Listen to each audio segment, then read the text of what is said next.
আসসালামু আলাইকুম এভরিওয়ান। বছর না ঘুরতেই আবারও মাঠে ফিরছে এনসিএল টি-20 লিগ। গত বছর 11 ডিসেম্বর থেকে 24 ডিসেম্বর 14 দিন ব্যাপী সিলেটের দুটি মাঠে অর্থাৎ সিলেট ইন্টারন্যাশনাল ক্রিকেট স্টেডিয়াম এবং সিলেট আউটার স্টেডিয়ামে বসেছিল 8 দলের টি-20 লিগ। সর্বপ্রথম 2010-এ এনসিএল টি-20 লিগ হলেও তখন সেটা ফ্রাঞ্চাইজি লিগ আকারে ছিল, তবে গত বছর যেটা হয়েছে সেটা প্রপার প্রথম সিজন বলা যায়। এবার বছর না ঘুরতে এনসিএল টি-20 লিগের দ্বিতীয় আসর শুরু হচ্ছে, তবে এখন 3 মাস আগে আগামী সেপ্টেম্বরের 15 তারিখ থেকে এনসিএল টি-20 লিগ পুরনো 8টি দলকে নিয়ে অনুষ্ঠিত হচ্ছে, অর্থাৎ ঢাকা, চট্টগ্রাম, খুলনা, রাজশাহী, সিলেট, বরিশাল, রংপুর ডিভিশনের সাথে ঢাকা মেট্রো।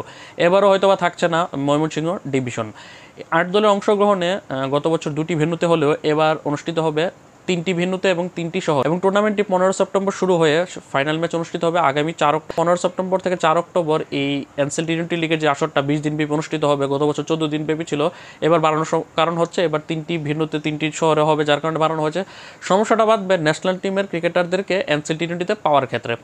মূলত 15 সেপ্টেম্বর থেকে এনসিএল টি-20 লিগ শুরু হবে, অন্যদিকে এশিয়া কাপ শুরু হবে 9 সেপ্টেম্বর থেকে, যেটা ফাইনাল ম্যাচ অনুষ্ঠিত হবে 28 সেপ্টেম্বর, যেটা আরব আমিরাতে অনুষ্ঠিত হবে।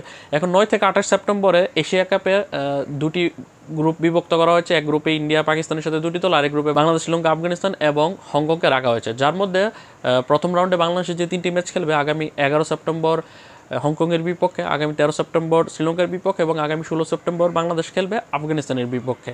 আর যদি বাংলাদেশ দল গ্রুপ বিতে থাকা দলগুলোর মধ্যে অর্থাৎ বাংলাদেশ, শ্রীলঙ্কা, আফগানিস্তান এবং হংকংয়ের মধ্যে যদি টপ 2-তে থাকতে পারে, সেক্ষেত্রে বাংলাদেশ দল কিন্তু তারা সুপার 4-এ কোয়ালিফাই করবে। এবং সুপার 4-এ কোয়ালিফাই করলে সেখানে গ্রুপ বির 2টি দল এবং গ্রুপ এর 2টি দল, 4টি দল তারা একবারে দেখায় মোট 6টি ম্যাচ খেলবে, যে ম্যাচগুলো অনুষ্ঠিত হবে আগামী 20 সেপ্টেম্বর থেকে 26 সেপ্টেম্বর।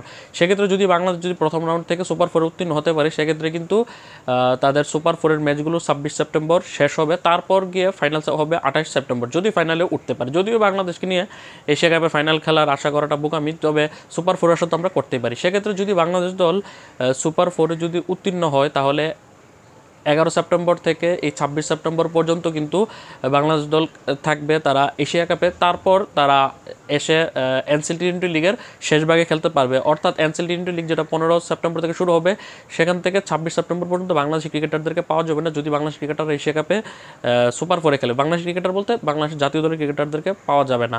তারপর শেষ দিকে এসে টুর্নামেন্টে এনসিএল টি-20 লিগের শেষ দিকের ম্যাচগুলো খেলতে পারবে, পাশাপাশি তারা সেমিফাইনাল, ফাইনাল বা প্লে অফের ম্যাচগুলো এনসিএল টি-20 লিগে খেলতে পারবে।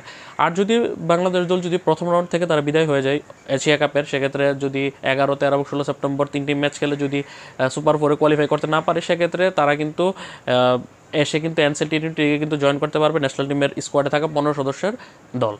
মূলত এনসিএল টি-20 লিগে তো মূলত ন্যাশনাল টিমের ক্রিকেটারদের জন্য আয়োজন করছে এরকমটা নয়, সারা বাংলাদেশের লোকাল ক্রিকেটাররা খেলবে 8টি দলে, প্রত্যেকটি দলে কমপক্ষে 15 জন করে ক্রিকেটার হলে 8টি দলে মোট 120 জন ক্রিকেটার কিন্তু অংশ নেবে। মূলত বিপিএলে কে সামনে রেখে এবং বিপিএলে ভালো প্লেয়ার সাপ্লাই দেওয়ার জন্য কিন্তু এই এনসিএল টি-20 লিগটা আয়োজন করা হচ্ছে।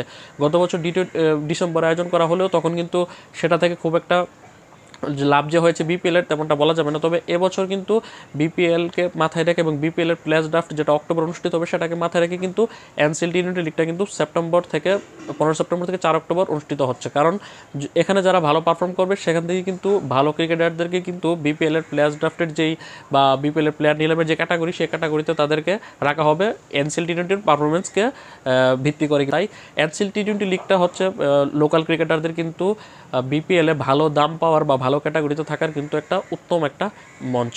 গতবার থেকে কিন্তু ব্যাটার আয়োজনের কিন্তু লক্ষ্যমাত্রা কিন্তু সেট করেছে বিসিবি। গতবারও কিন্তু বাংলাদেশের ডোমেস্টিক ক্রিকেটের ইতিহাসে বিপিএল ছাড়া সেরা একটা টি-20 লিগ কিন্তু আয়োজন হয়েছিল, যেখানে দর্শক সমাগমও মোটামুটি ভালো হয়েছে, টিভি রাইটসগুলো ভালো দামে বিক্রি হয়েছে। পাশাপাশি কিন্তু ডোমেস্টিকের কোনো টি-20 লিগে বা ডোমেস্টিক লিগের কোনো টুর্নামেন্টে কিন্তু বেশ ভালো কিছু স্পন্সর কিন্তু বিসিবি পেয়েছিল, যেখানে আল আরাফা ইসলামী ব্যাংক, ওয়ালটন থেকে শুরু করে কিন্তু বেশ কিছু স্বনামধন্য কিন্তু প্রতিষ্ঠান কিন্তু সেখানে স্পন্সর করেছিল এবং ভালো মানের কিন্তু প্রোডাকশন কিন্তু হয়েছিল এবং টি স্পোর্টস ভালো মানের প্রচার কিন্তু করেছিল এনসিএল টি-20 লিগটা। তো আপনার কাছে কি মনে হয় এনসিএল টি-20 লিগের এই সূচিটা 15 সেপ্টেম্বর থেকে 4 অক্টোবর হওয়াতে আপনার কাছে কি মনে হয়, এটা কি যথাযথ হয়েছে কিনা, আর এশিয়া কাপের সাথে সংঘর্ষে কোনো আমাদের ক্ষতি হবে কিনা? আর আপনার মতামত অবশ্যই কমেন্ট বক্সে লিখে পাঠাবেন। আর যারা যারা ফেসবুকে আমার সাথে জয়েন করতে চান, তাদের জন্য ডিসক্রিপশন বক্সে আমার ফেসবুক পেজের লিঙ্ক দেওয়া আছে, সেখানে ফেসবুক পেজে আপনারা ফলো দিয়ে আপনারা আমার মেসেঞ্জারে নক দিলে আমাদের মেসেঞ্জারে একটা ছোট একটা গ্রুপ রয়েছে স্পোর্টস উইথ অনিক নামে, সেখানে কিন্তু আমরা ক্রিকেট নিয়ে বেশ কয়েকজন আলোচনা করি। আপনি চাইলে আমাদের সেই আলোচনার অংশ হতে পারেন, সেই গ্রুপের অংশ হতে পারেন। তো যারা আমাদের আলোচনার অংশ হতে চান তারা অবশ্যই ডিসক্রিপশন বক্সে দেওয়া ফেসবুক পেজের লিঙ্কে আপনারা জয়েন করে মেসেঞ্জারে নক দিলে আমি অবশ্যই আপনাদেরকে মেসেঞ্জার গ্রুপে অ্যাড করব। তো ভালো থাকুন, সুস্থ থাকুন, স্পোর্টস উইথ অনিক চ্যানেলের পাশে থাকুন। আল্লাহ হাফেজ।